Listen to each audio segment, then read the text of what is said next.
ఆడించడం మాని గడ్డి మీద నేర్చుకోండి. బావా నీ గురే గురి, ఒక్క బాణంతో ఆ పులిని పిల్లిని చేసేసావు. అంతా దీని మహిమ. మరో గమ్మత్ చేస్తాను చూడు.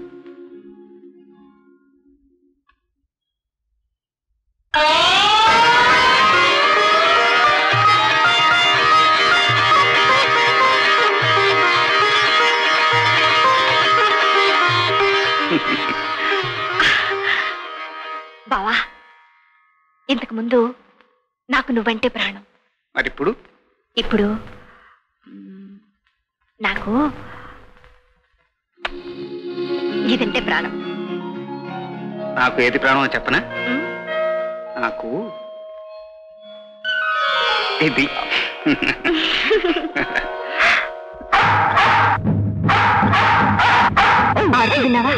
ఎవరిదో వేట కుక్కలా ఉంది. ఏ లేడి మీదకో ఉసుగొలుపుంటారు. ఉండు, శబ్దవేది ప్రయోగించి దాని ఆట కట్టిస్తాను.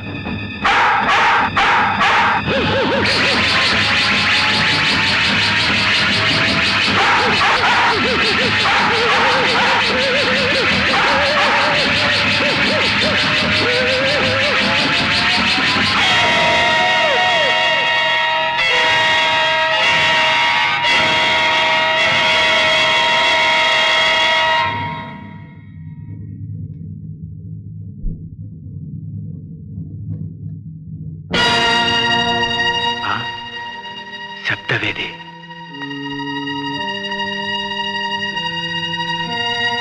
అగ్రజ, శబ్దవేది.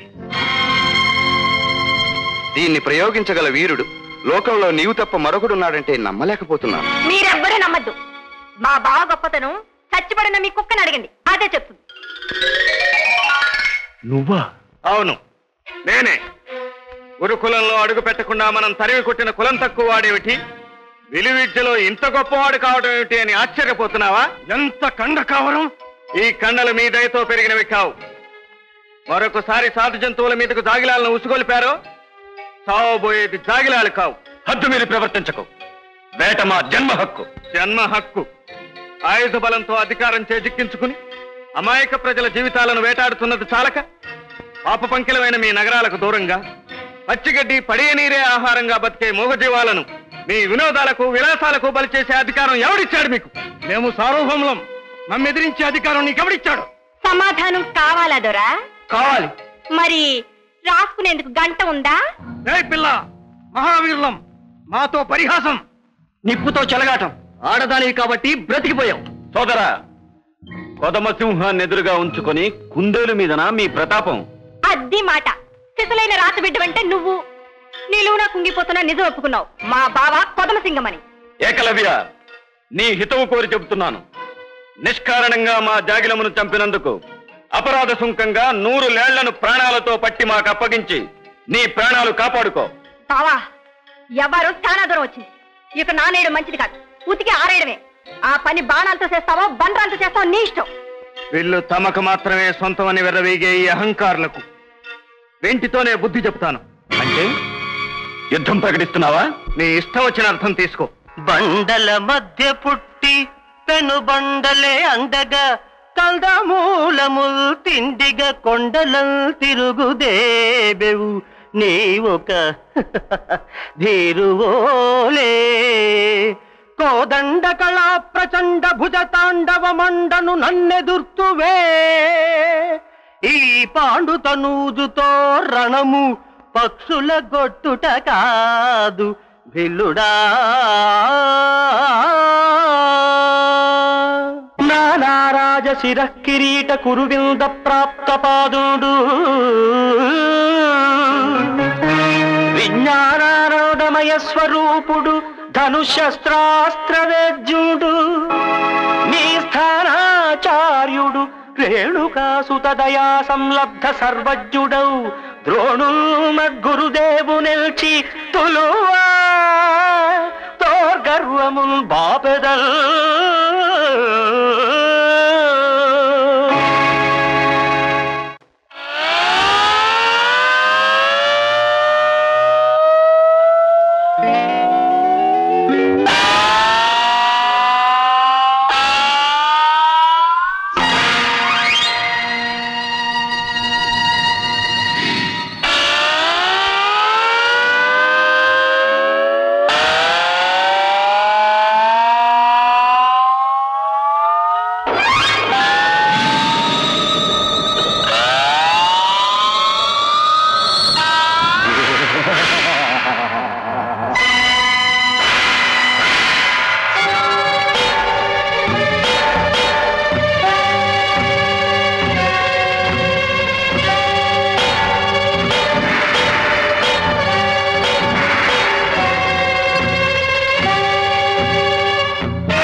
జరిగిన అవమానం మనలోనే దిగమింగుకోవటం మంచిది.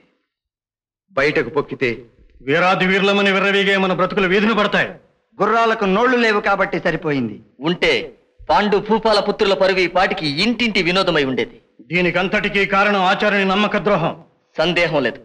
మనకు తెలియకుండా ఆచార్యుల వారు వాడికి అన్ని విద్యలు నేర్పాడు. ఇక ఉపేక్షించే లాభం లేదు. ఉపేక్షించక చేయగలిగింది చాలా ఉంది. తక్షణం నేను ఆచార్యుని వద్దకు వెళ్ళి మా స్థానంలో ఉంటూ మా సొమ్ము తింటూ మాకే ద్రోహం తలపెడతారని నిలదీసి అడుగుతాను. ఆ తరువాత ధనుర్విద్యలో సాటిలేని మేటిగా తీర్చిదిద్దుతానని మీరు మా తమ్మునికి ఇచ్చిన మాటను పాటించినప్పుడు ద్రౌపదిని కట్టి తెచ్చి గురుదక్షిణగా సమర్పిస్తానని మా తమ్ముడు మీకిచ్చిన మాటను పాటించవలసిన అవసరం మాకు లేదని హెచ్చరిస్తాను. వెంటనే శుభం అంటాడు. అలా అంటాడా? ఎందుకనడు? ఆ పని చేసేందుకు ఏకలవ్యుడి లేడా? వాడాయన శిష్యుడు కాడా? నిజమే. మరి ఇప్పుడు ఏమిటి చేయటం? అది కూడా తమ్ముడే చెప్పాలి. చెప్పడం కాదు, చేసి చూపిస్తాను.